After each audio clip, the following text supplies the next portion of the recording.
This month, we're going to be talking about organizational culture and the impact leaders have on organizational culture for their employees. Now, I'm going to be referring to a lot of different research, but the primary article that I'm going to be using is called What Leaders Need to Know About Organizational Culture by Warwick, and that was written in 2017. So the important place to begin is, how do we define culture? Culture formally can be defined as the predominant beliefs, values, attitudes, behaviors, and practices that are characteristic of a group of people. This is just a little bit different than organizational culture because, in practical terms, organizational culture describes the environment in which people work and the influence that has on how they think, act, and experience work. So, culture ultimately is this accumulation of group knowledge, of values, of behaviors that create an experience for employees.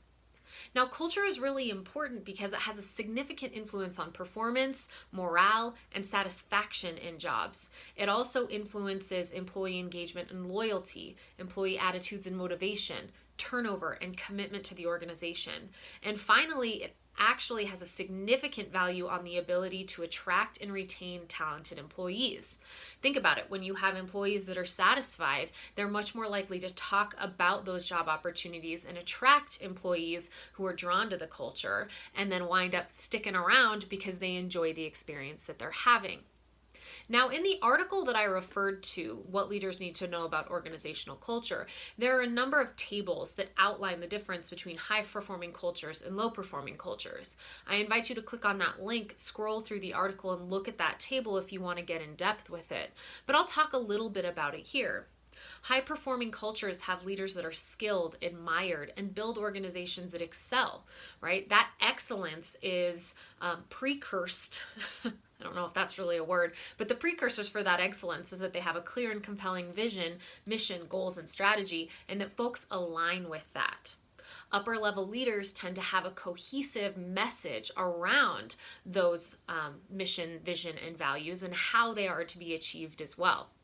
There's also elements like having a positive can-do work environments, open, candid, straightforward communication that leads to psychological safety in workspaces, and a willingness to change, adapt, and learn from successes as well as from mistakes. Mistakes actually are encouraged because it means that people are trying new and different things.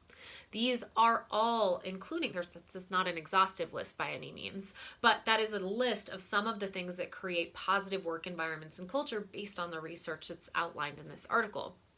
Low-performing cultures, you can imagine, where leaders provide minimal leadership. They're not trusted or admired, and they do little to engage people, especially in decision-making. There's unclear roles and responsibilities. There's negative, tense, and stressful work environments, and oftentimes change is resisted. That change is poorly communicated, and it winds up negatively impacting psychological safety. So it's important here to think as a new leader that leaders influence culture through their strategies, practices, values, leadership styles, and examples, and all of that needs to be effectively communicated, right? So as you think through some of these things, think through some different strategies of communication. How are you verbalizing some of these things, especially your values? How are you demonstrating them in writing? How are your decisions reflective of not only your values, but how your values actually link to the organization as well? This creates cohesiveness throughout the organization and allows people to see that their leaders actually value the mission as well. So when we think about things for building and sustaining cultures, this is where we're going to task you with some things. I want you to think about how strategy and culture are important leadership priorities. That's something that you need to do as a leader and then be able to communicate that well through different modes and channels. Develop a clear understanding of the present culture. So if you haven't done that yet, sit back and observe. Maybe ask some of your direct reports or others, what is the culture now and where do we need to find and make some changes, right? Recruit and develop for culture. What do you want it to look like, and how do you make sure that the folks who you hire in align with not only the mission, vision, and values of CDHS at large, but the mission, vision, and values that you have and that then your team gets behind, right? How do we monitor and manage our culture? Who are folks who are influential, right? So as a leader, you might have formal influence, but there's also folks that oftentimes have informal influence. How can we recognize and reward desired behaviors and practices, as well as align for consistency between strategy and culture? So these are just some things to think about.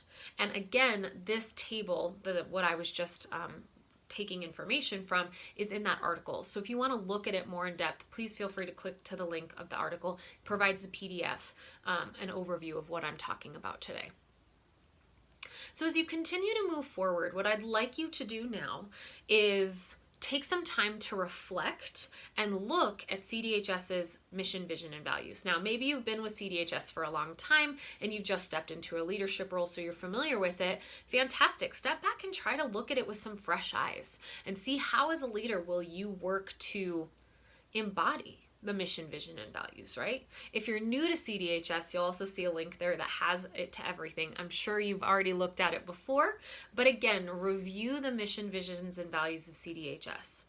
Then look at some of the reflection questions that I've included in the post today. Okay, these are: how do those mission, vision, and values impact you? Why are you here? How do you want to embody those mission, vision, and values? And how are you collectively representing the culture as a team? Right? These are just some examples of some questions that you can think through, and I will also put the reflection questions in this post so you can look at them.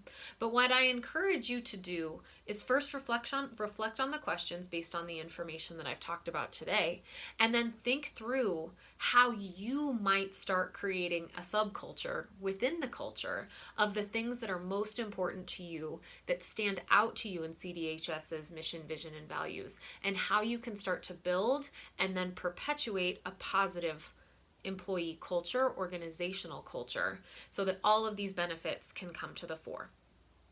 So again, just to summarize, you'll have a link to the article that I'm referring to. I'll go ahead and include a link to CDHS's mission, vision, and values. And I'll also include a non-exhaustive list of reflection questions that you can think about as you begin to enter and consider what the organizational culture is and how your leadership can influence that in an effective way. As always, please let me know if you have any questions. Please let me know if you want to reflect with someone. That's what I'm here for. Or you can always shoot me an email or contact me. Thanks for listening to this unit on culture. There will be more information coming next month.